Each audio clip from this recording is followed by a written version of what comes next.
चलिए शुरू करते हैं भारतीय संविधान की नेक्स्ट क्लास। हमारे मूल संविधान में 395 अनुच्छेद और 8 अनुसूचियां तथा 22 भाग थे। वर्तमान संविधान में 395 अनुच्छेद, 12 अनुसूचियां और 25 भाग हैं। 3 नए भाग कौन कौन से हैं? ये भाग 9A नगर पालिका से संबंधित, भाग 9B सहकारी समितियों का उल्लेख है, भाग 14A अधिकरण, ये जोड़े गए, इनको जोड़कर भाग 25 माने जाते हैं।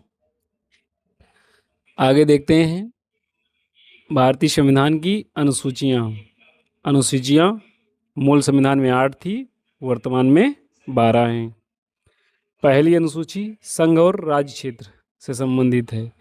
इनमें भारत के 28 राज्य और 8 केंद्र शासित प्रदेशों का उल्लेख है। दूसरी अनुसूची वेतन और भत्ते से संबंधित है। इसमें पदाधिकारियों को देने वाले वेतन भत्ते, जैसे राष्ट्रपति, राज्यपाल, लोकसभा अध्यक्ष, सुप्रीम कोर्ट के न्यायाधीश और हाई कोर्ट के न्यायाधीश जैसे महत्वपूर्ण पदाधिकारियों के वेतन भत्ते और विशेष अधिकारियों का दूसरी अनुसूची में उल्लेख है। तो दूसरी अनुसूची वेतन भत्ते, पहली अनुसूची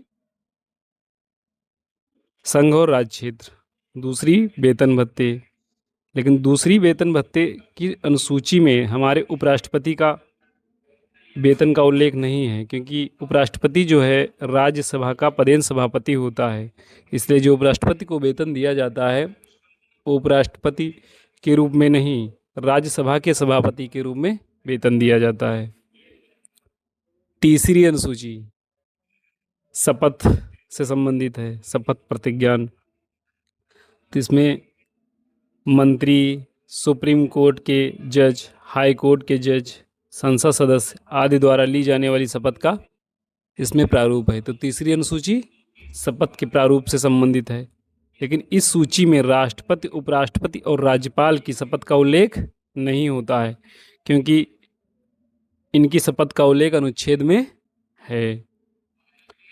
चौथी अनुसूची राज्यसभा के सीटों के आवंटन से संबंधित है। इसमें राज्य और केंद्र शासित जो प्रदेश हैं उसमें राज्य की सीटों का जो बंटवारा होता है उसका उल्लेख चौथी अनुसूची में है। तो चौथी अनुसूची राज्यसभा सीटों के आवंटन से संबंधित है।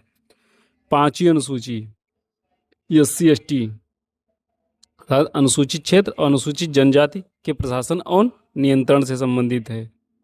लेकिन असम, मेघालय, त्रिपुरा और मिजोरम, इसको 60 में हम कह सकते हैं AMTM, असम, मेघालय, त्रिपुरा, मिजोरम, इनको छोड़कर अन्य राज्यों में अनुसूचित क्षेत्र और अनुसूचित जनजाति के प्रशासन और नियंत्रण के बारे में पांचवी अनुसूची में उल्लेख है। तो पांचवी अनुसूची ST/ST के प्रशासन और नियंत्रण से संबंधित है।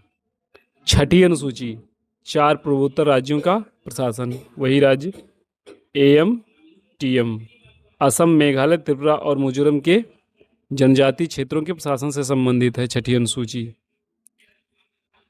सातवीं अनुसूची में शक्तियों का विभाजन दिया गया है। इसमें राज्य और केंद्र और राज्य के बीच शक्तियों का बंटवारा सातवीं अनुसूची में है। इसमें 3 सूचियां दी हुई हैं सातवीं अनुसूची में: संघ सूची, राज्य सूची और समवर्ती सूची। संघ सूची के विषयों पर कौन कानून बनाता है? संघ, मतलब केंद्र सरकार कानून बनाती है।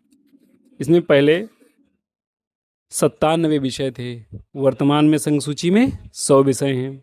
संघ सूची में कौन कौन से विषय आते हैं? जैसे रक्षा हो गया, विदेश मामले हो गया, युद्ध है, शांति है, डाक है, रेल है, मुद्रा है, बैंकिंग है, परमाणु शक्ति है, ये सब केंद्र के विषय हैं।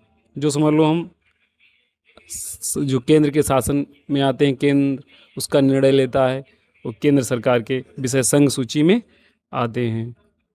राज्य सूची के विषय पर कानून राज्य सरकार बनाता है। इसमें मूल रूप से 66 विषय थे, वर्तमान में 61 विषय हैं। जैसे पुलिस हो गई, जेल है, स्थानीय शासन, कृषि, जन स्वास्थ्य, न्याय विभाग ये राज्य सूची के विषय हैं। समवर्ती सूची, इस सूची में जो विषय होते हैं उन पर केंद्र और राज्य दोनों कानून बना सकते हैं, लेकिन जब दोनों में टकराव होगा तो केंद्र के ही कानून मान्य होंगे। इसमें मूल रूप से 47 विषय थे, वर्तमान में 52 विषय हैं। समवर्ती सूची में विषय कौन से आते हैं? दीवानी है, फौजदारी है, शिक्षा, वन, विवाह, तलाक, आर्थिक नियोजन और श्रमिक संघ, ये सब समवर्ती सूची के विषय हैं।